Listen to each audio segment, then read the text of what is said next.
Welcome to the Church Security Answer Man video blog, where it's all about ministry safety, security, and making a difference for people. And now, your host, a former law enforcement officer, criminal justice trainer, and security expert, Captain Joe Puckett. What's up, everyone? I want to thank you for joining me, for joining the discussion today. This is the Church Security Answer Man show, and I'm your host, Joe Puckett. I'm so glad you're here today. Today we're going to talk about another unfortunate incident, a stabbing at a small church service in Corpus Christi. Happened just a few days ago. And I want to remind you, in this community, it doesn't matter. In this discussion, it doesn't matter what your denomination is, what the size of your ministry is. What's important is that you're here, that we're here to talk about protecting our people and our facilities. That's what our focus is. How can we take care of things in seems to be such a difficult time, and certainly the violence is on the rise. So, we go into this discussion. I do want to remind us I'm all about balance as we talk about these things. And I want to remind us that statistically, this violent stuff is still not likely to come to your house of worship. And I know there's other folks out there who are just screaming about the violence and those kind of things. But as we get started talking about this, I do believe that this is something you and I need to be prepared for. We need to be getting our team prepared for, or we need to be hiring security or hiring an off-duty police officer, something like that in our services. But I think it's something we can be planning for. We don't have to panic for tomorrow's service or this week's service.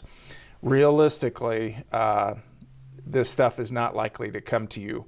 And I'm talking about that because there's 350,000 registered churches in the United States.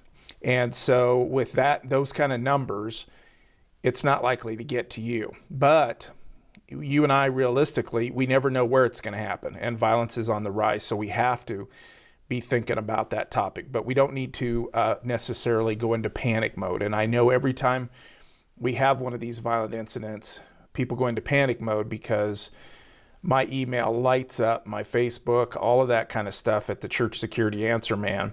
That stuff just lights up with people sending notes, and I can tell by their discussions that they're going into panic mode. So let's talk about this incident. It occurred on February 7th, Corpus Christi, Texas, about 7 p.m. It's during a evening. They're basically, these folks are doing a 40-day prayer pledge in their ministry. And so everybody's getting together every day. They're in a home. They're doing their ministry in a home. There's about, estimates I've seen, somewhere from 15 to 20 people were present. And in fact, I've seen multiple reports that there were about 20 people there. And so they're conducting their service, and in the audience, and who's attended, he's been a long-term member of the community there in Corpus Christi, and he's visiting 28-year-old. He's there in the audience, 28-year-old Marco Moreno, and he is reported to have in the past, the police are saying, he does have mental health issues. They didn't go into great detail. He's got a long history with the police department, with the city there, of alcohol and drug-related issues. And so he's had some problems. And I'm assuming people know about it at the service, maybe not. Moreno's mother is also in that service, this home for this service this evening. So basically about 7 p.m., Moreno jumps up. He's in the audience. He jumps up, pulls out a knife, and begins to stab people. Reports that 4 people, the end result, 4 people were stabbed. 2 of them, it sounds like, not too bad. The pastor apparently goes right forward. The pastor is stabbed, what's reported as multiple times in the chest. And the drummer is apparently, Frank Castillo, is stabbed in the neck. And the 2 other people that were stabbed were trying to get the attacker off the pastor. So they ended up getting cut, stabbed as they're trying to pull Moreno off of the pastor. So think about this situation for you and I. You know, by the way, the pastor's quoted later as saying, "We deal with human beings. We cannot predict human beings." That's what Pastor Abraham said, and you know, I respect that. But certainly we've got to watch out. You know, we've got to watch out around us. Do we expect this stuff's going to happen to us? No. Statistically, not going to happen to us. But I still think it's something we got to be prepared for. It's devastating. You know, this church, this very small church, lost their drummer. They lost a human being in this process. And so, you know, even if there was somebody there carrying a gun, could they have stopped that initial attack? You know, I don't know. I don't know if he went for the pastor first or the drummer first. But realistically, you and I need to be looking at this. We need to be prepared. We need to have a plan for this. What if this happens? And you know, and don't forget, we end up opening our doors to these folks, people that are hurting, people that are having mental health issues or crisis in their life. So there is potential for problems. So you and I need to be paying attention to that kind of stuff. So, and we need to get prepared for it. And again, I use the statistical stuff because I don't want you to be panicking or afraid of it. But you and I have to work in that direction. What's our plan if somebody does break out and become violent? That's what we want to be talking about. So like this case.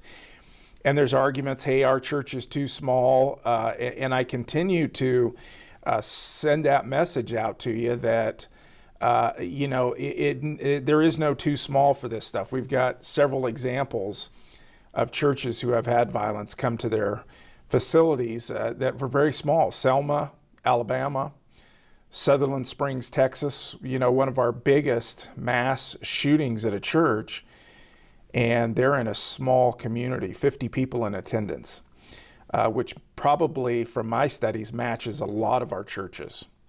And then we have this. We have a small church that's meeting in a home, 20 people there. And so, and it can go on. There's Northern Idaho. There's all kinds of these ministries that are small, and violence comes to their people and to their facilities. So you and I have to have a plan, and that's what I'm constantly preaching at the churchsecurityanswerman.com website. And there's lots of resources over there to help you. In fact, we've got a new webinar out that you can go to that's talking about 3 pieces of the formula for protecting our churches, for improving our security in our ministries. And so I want you to be looking at that kind of stuff. We got to look at that statistically, getting somebody trained, finding somebody that's can do this for us, or we can hire people. You know, we can hire a security officer for 3 or 4 hours around the time of our our ministry times, our church services. We can hire some of your areas, some regions of the nation allow officers to work off duty. If you're on the and be paid to be working off duty. If you're more on the West Coast, it doesn't happen quite as much. But the East Coast, Central United States, Midwest area, there's a lot more of that opportunity available for you to hire an off-duty police officer, off-duty law enforcement officer, or seek those out in your ministry. See if they can assist or see who's available. And, you know, we need to look at the next step as well. It's not just about making sure we have somebody there that's got a gun or something like that, but that's there to defend us.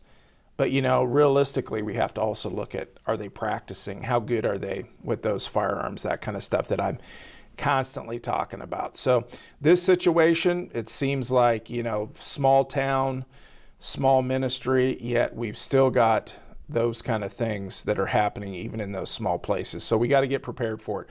My suggestion to you, all of my materials that are available to you, my suggestion is, though, you start with the small stuff. If you have no security, you got to start small. Start looking at what's the likely incidents to happen to you, and start training your team of 1 or your team of 10, whatever that looks like.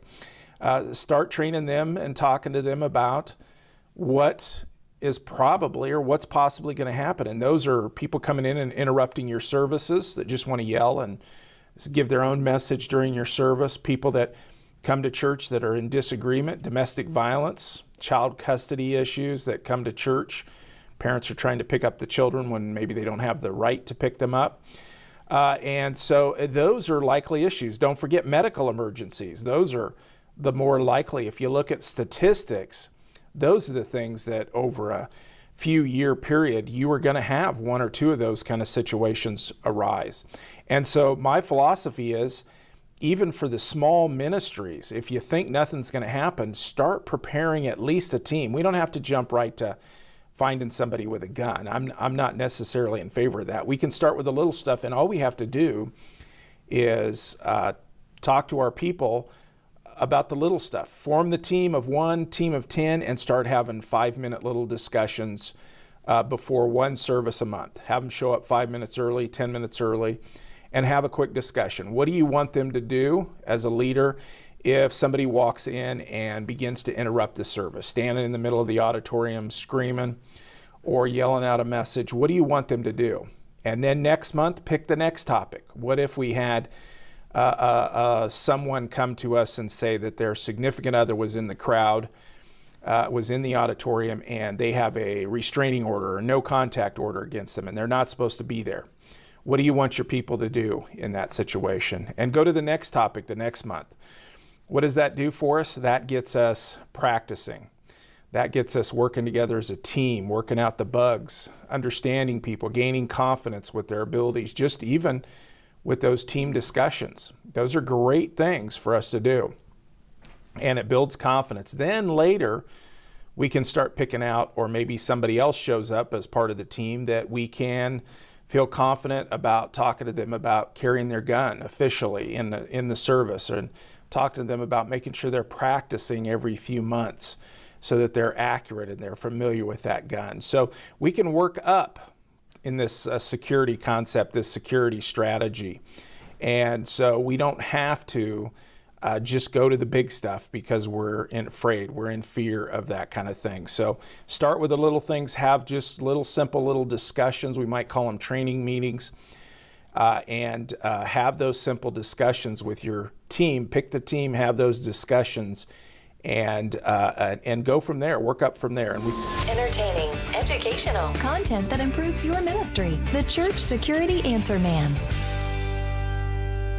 So for those of you sticking around here for this second little segment here, those of you who aren't listening on the radio show, you're on a podcast or our video blog, I want to share with you a little bit. I mentioned that webinar that we've got going on, that security strategy video. I want to make sure and talk about that just a little bit more with you because I'm excited about it. I think it's a great opportunity.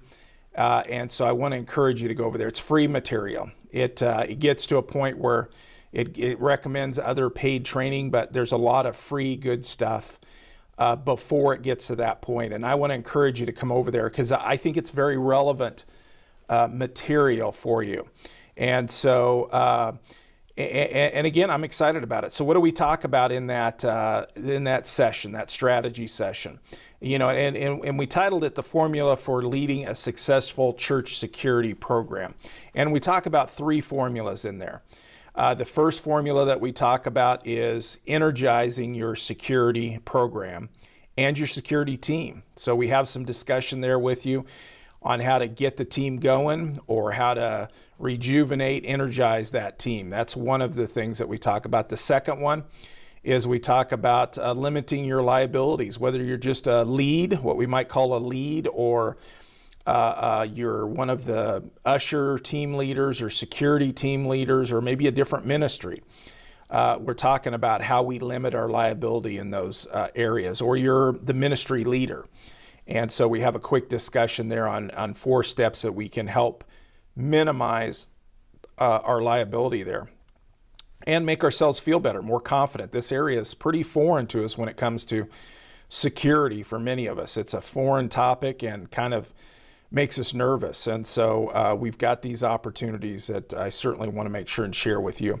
Formula number 3 that we talk about over there in the free webinar or security strategy video. Formula 3 is how we defend our church, your ministry, flawlessly.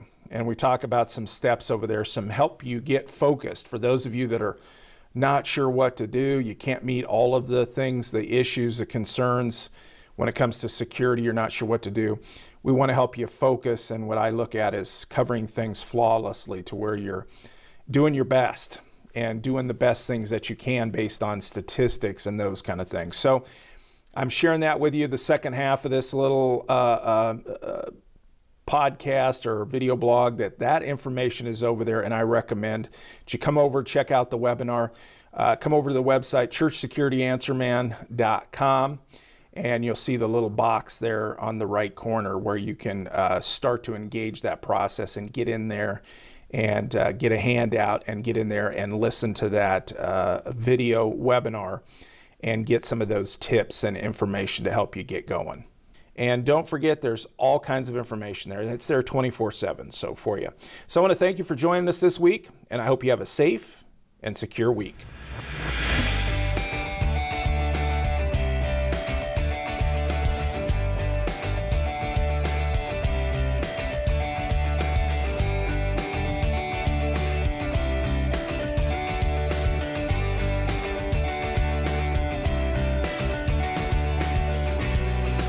Thanks for watching the Church Security Answer Man video blog. Get more by joining us anytime at churchsecurityanswerman.com.